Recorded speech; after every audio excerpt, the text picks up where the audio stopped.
Assalamualaikum warahmatullahi wabarakatuh. Alhamdulillahirabbil alamin.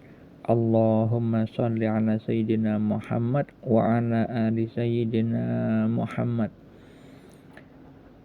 Salah satu dampak buruk dari menyombongkan diri terhadap anjuran Allah adalah jatuh kepada anjuran dokter. Apa maknanya? Sombong terhadap anjuran Allah. Apa itu sombong? Nabi Muhammad SAW bersabda dalam hadis riwayat Muslim, sombong adalah menolak kebenaran. Kebenaran apa? Kebenaran akan anjuran Allah di dalam Al-Quran. Ketika orang itu menyombongkan dari kebenaran Al-Quran, maka akan terjadilah apa yang Allah firmankan di dalam surat Az-Zukhruf ayat 36. Dan barang siapa berpaling dari pengajaran Allah yang Maha Pengasih, yaitu Al-Quran, kami biarkan setan menyesatkannya dan menjadi teman karibnya. Kalau saja Allah sudah membiarkan manusia bersama setan teman karibnya, maka pasti orang itu berbuat kesesatan, berbuat kemaksiatan, dan bergelimang dosa, dan akhirnya dosa-dosa itu berbuah menjadi titik-titik hitam yang menutupi mata hati. Yang dengan keadaan itu akhirnya orang akan susah melihat tanda-tanda kebesaran Allah. Susah memahami makna-makna petunjuk dari Allah. Susah berbuat ketaatan, susah beribadah kepada Allah, malas di dalam berbuat taat kepada Allah. Akhirnya, dengan adanya perbuatan maksiat yang terus-menerus terjadi tanpa disadari, Allah akan memberikan hukuman di dunia jika orang yang berdosa itu adalah orang-orang yang dikehendaki kebaikannya oleh Allah. Sebagaimana Nabi Muhammad SAW bersabda, jika Allah menginginkan kebaikan pada hamba, Dia akan segerakan hukumannya di dunia. Hadis riwayat At-Tirmizi. Supaya apa? Diberikan hukuman di dunia, supaya manusia yang berdosa tadi kembali kepada Allah, kembali melakukan ketaatan kepada Allah, melihat dosa-dosanya, menyesali dosa-dosanya, agar apa? Nanti kembali ke hadirat Allah ketika sudah wafat, sudah bersih dari dosa-dosa. Tapi ketika manusia itu masih hidup di dunia, tidak mengetahui dosa-dosanya, tidak menyadari perbuatan maksiatnya, Allah menghukumnya sebagai wujud rasa kasih sayang Allah, sebagai wujud perhatian dari Allah yang Maha Pengasih, yang Maha Penyayang, supaya dengan hukuman itu orang tersebut dihapuskan dosa-dosanya. Yang mana penghapusan dosa itu salah satunya adalah diberi kesakitan ketika manusia itu hidup di dunia.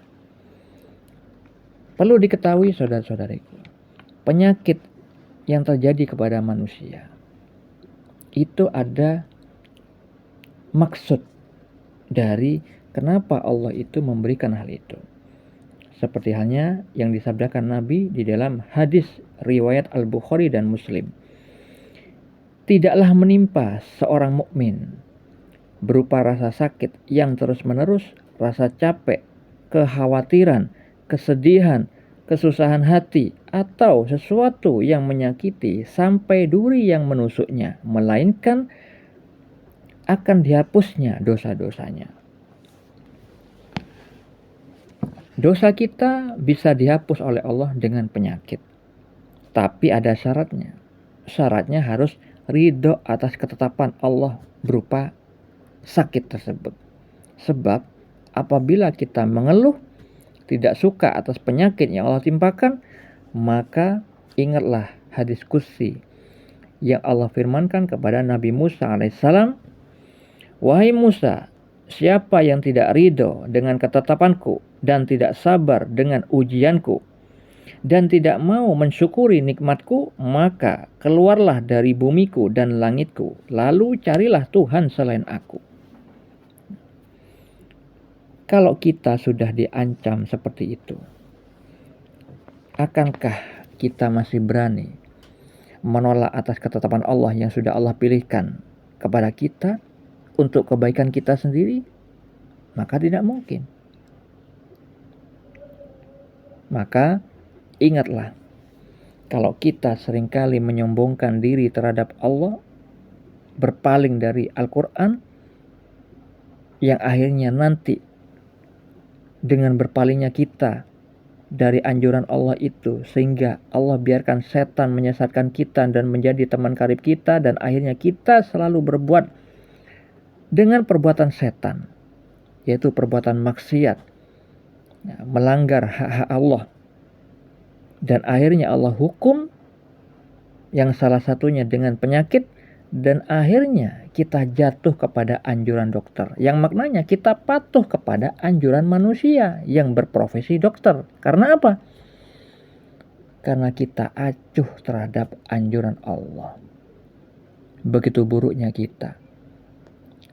Allah Maha Bijaksana, Maha mengetahui kebaikan kepada hamba-hambanya, malah diacuhkan, sehingga martabat kita dijatuhkan oleh Allah menuruti anjuran manusia.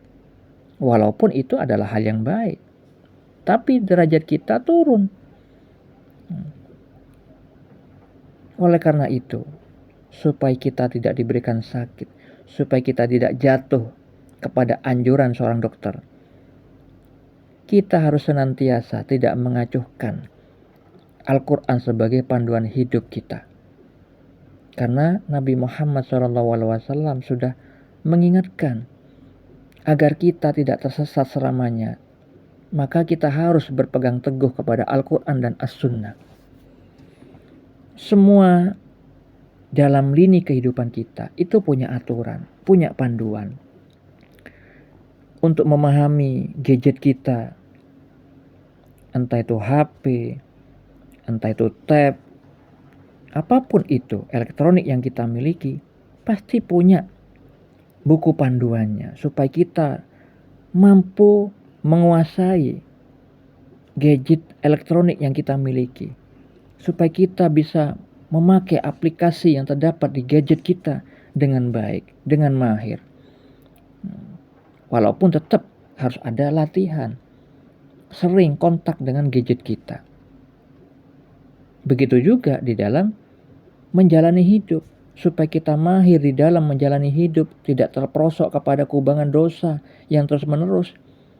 Kita harus mematuhi buku panduan yang sudah Allah tetapkan kepada diri kita sebagai seorang muslim, yaitu Al-Quran dan As-Sunnah. Dan ketika memahami panduan-panduan tersebut, haruslah kita seringkali mempraktekkan dengan kesabaran,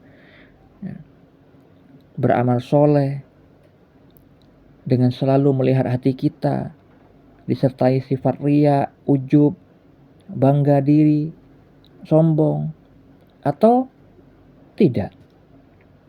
Maka berhati-hatilah kita ketika kita sudah mengamalkan apa yang Allah sudah anjurkan di dalam Al-Quran dan As-Sunnah, itu disertai penyakit-penyakit hati atau tidak.